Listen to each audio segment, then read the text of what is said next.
தமிழ் நண்பர்கள் அனைவருக்கும் வணக்கம். அக்னிச்சிறகு சேனல் சார்பாக இந்த வீடியோவுக்கு உங்களை அன்புடன் வரவேற்பது நான் உங்கள் கௌசி.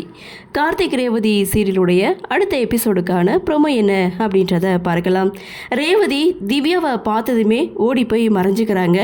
அப்போது கார்த்தி திவ்யாவை கூட்டிகிட்டு ரூமுக்கே போகிறாங்க. அப்போ தான் ரேவதிக்கும் திவ்யாவுக்கும் என்ன ரிலேஷன்ஷிப் அப்படின்றத கார்த்திக்கு சொல்கிறாங்க.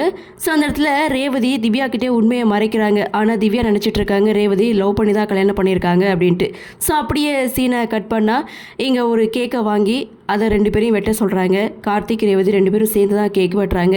ரேவதியை அந்த கேக் எடுத்து கார்த்திக்கு ஊட்டி விட சொல்ல கார்த்தியும் எடுத்து ஊட்டி விட்றாரு. ஸோ அதை பார்த்த மாயா அடுத்த ஒரு திட்டத்தை போடுறாங்க. ரேவதி குடிக்கக்கூடிய ட்ரிங்க்ஸில் சம்திங் ஏதோ மிக்ஸ் பண்ணுறாங்க. அதை குடித்ததுமே ரேவதி செம போதை ஆகுறாங்க. அப்படியே கார்த்திக் கைத்தாங்களாக ரூமுக்கு கூட்டிகிட்டு வராங்க.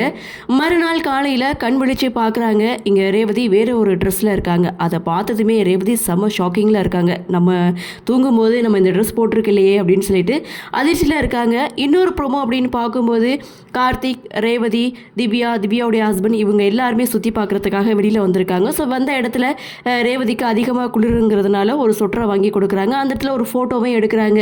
ஸோ ரேவதி, கார்த்தி இவங்க 2 பேரும் சேர்ந்து இருக்க சொல்லி ஒரு ஃபோட்டோவை எடுக்கிறாங்க.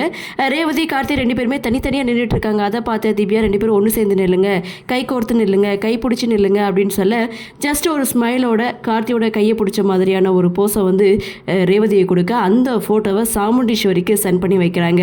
சாமுண்டீஸ்வரி ஒட்டுமொத்த குடும்பத்தையும் அந்த ஃபோட்டோவை காமிச்சு ரொம்ப சந்தோஷப்படும் போது சந்திரா செம ஷாக் ஆகிறாங்க. என்னடா இது, இவங்க 2 பேரையும் பிரிக்கலான்னு பார்த்தா இப்படி கை கோர்த்து நின்றுட்டு இருக்காங்க அப்படின்னு சொல்லி அவங்க ஒரு பக்கம் ஷாக் ஆகினாலும் ரோகிணி, துர்கா இவங்க 2 பேரும் ஷாக்கிங்கில் இருக்காங்க. ஏன்னா பிடிக்காதுன்னு ரேவதி சொல்லிட்டு இருந்தாங்க. ஆனால் இப்போ கை கோர்த்து நின்று ஃபோட்டோ எடுக்கிறத பார்த்துட்டு இவங்க எல்லாரும் அதிர்ச்சியில் இருக்காங்க. ஆனால் இன்னொரு பக்கம் ராஜராஜன், மயில்வாகனும் இவங்க 2 பேரும் ரொம்ப சந்தோஷப்படுறாங்க. இதோட இந்த ப்ரோமோவையும் முடிச்சிருக்காங்க.